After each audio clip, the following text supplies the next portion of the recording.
Welcome along to WITSUP.com. I have, apologies, we've just been laughing because this one hasn't stopped talking for the last 48 minutes straight. At least. So we're here and we're having a chat to Casey, our age group ambassador who won the scholarship almost 12 months ago, and then our oldest ambassador for WITSUP.com. But age is no barrier to this one. We're talking about last weekend's fantastic races by both of these women. BG, I'm going to start with you. You have discussed on more than one occasion that you're getting towards the end of your career and the R word, the retirement might be around the corner, but you smashed out an amazing race at Challenge Taiwan. I want to talk to you quickly about that. And you had quite a break compared to what you normally have between races, particularly between iron distance races leading into this event. Yeah, I think after Taiwan, I extended my career for another 8 months, we decided. Oh, 8. I just came up with that number. I think we've gone past talking about retirement. People don't even ask me that anymore. I went through a stage about a year ago where people were asking me quite often, and now they don't even bother. We bypass that, and it's just how much longer, or what's next. No one even brings up that word. It's like a rude word. It's almost like the C word. You just don't say it. What C word? No, don't say it.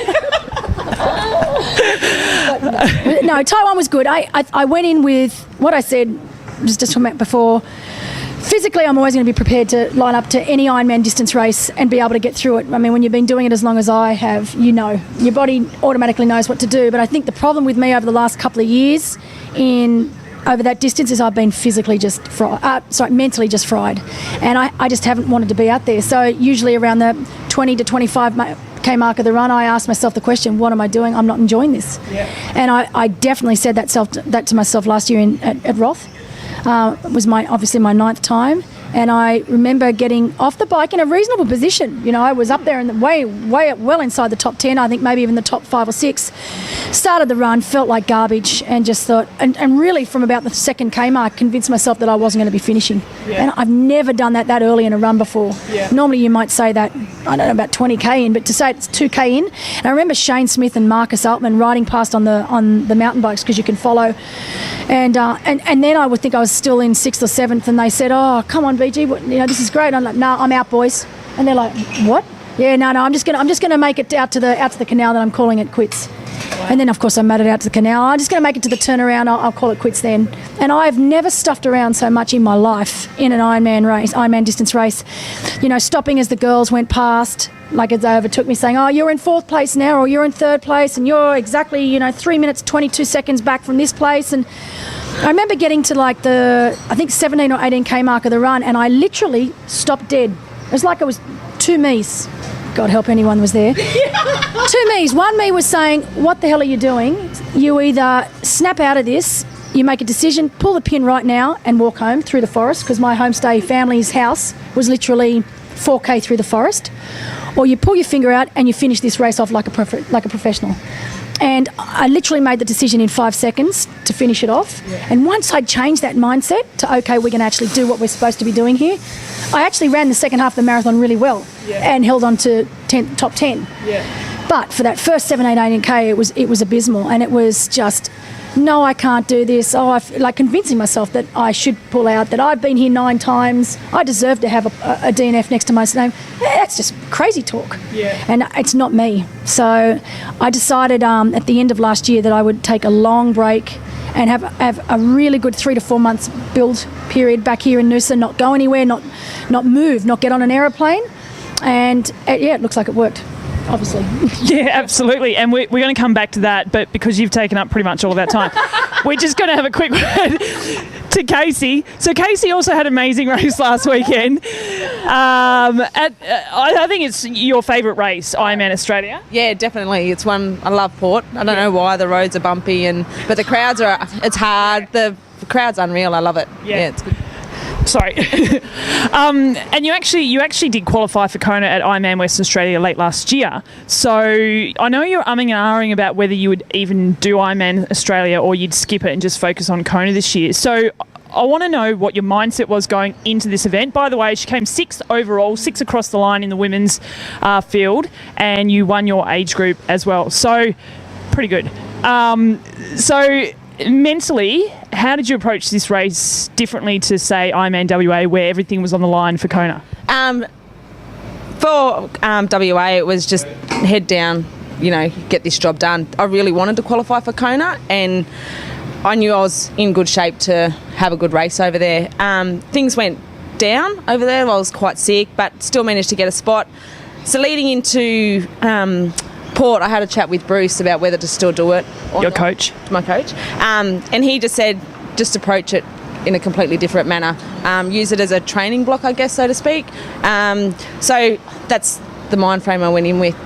And he reminded me of it quite often after sessions that I wasn't reaching particular wattage or times running, and he just goes, you've done it, you've qualified, go and enjoy it. And as soon as I took a step back and went, go and enjoy this, the pressure was off, and each session then just fell into place. I wasn't trying to reach particular points that I was before Busso, because I know I wasn't as fit as backing up. I found it really hard. And you mentioned enjoy it quite a few times, and I want to come back to you, BG, and let's talk about Roth.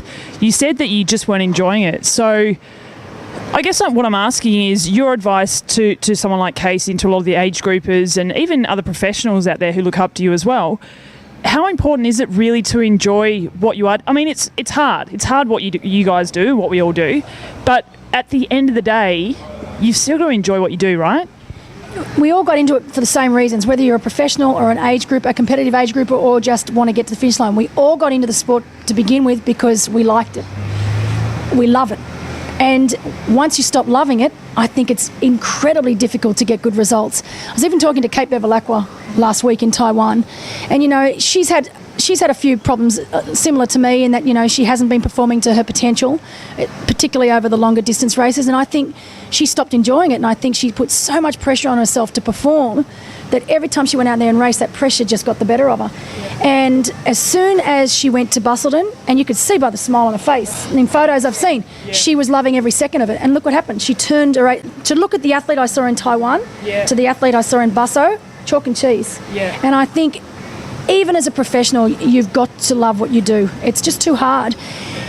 The problem is it's convincing yourself. I mean, you put so much effort, age groupers as well, so much effort into doing race. In some instances, age groupers put even more effort in because they've got less time, and it's just for 3, 4, 5 months of the year, it's 100% for this one race. So it's hard to say, okay, even though I've just given up the last 5 months of my life, I'm just going to go in and enjoy this. It is what it is. And that's a hard mindset when you think, well, I've sacrificed so much to get to where I am now. What happens if I don't get what I know I'm capable of achieving? And it's hard, and it's easier for me because I suppose I'm at a point in my career now where any win, any podium I get is a bonus. So I can go in with this attitude of, I love it, I'm just going to have fun with it, and it is what it is.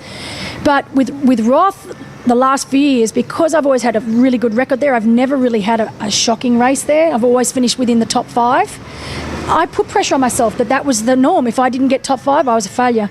And so last year, when I didn't think I was going to be able to get that, I wanted to call it a day. I wanted to pack it in. And I think I ended up getting 9th or 10th place last year, and I realised, well, that's not a failure. What is a failure is that you didn't enjoy it. So I know when I go back this year for my 10th, it will all be about enjoyment. So, and that big glass of beer at the end. Exactly right. Alcohol, not the alcohol-free stuff. That's ugly stuff.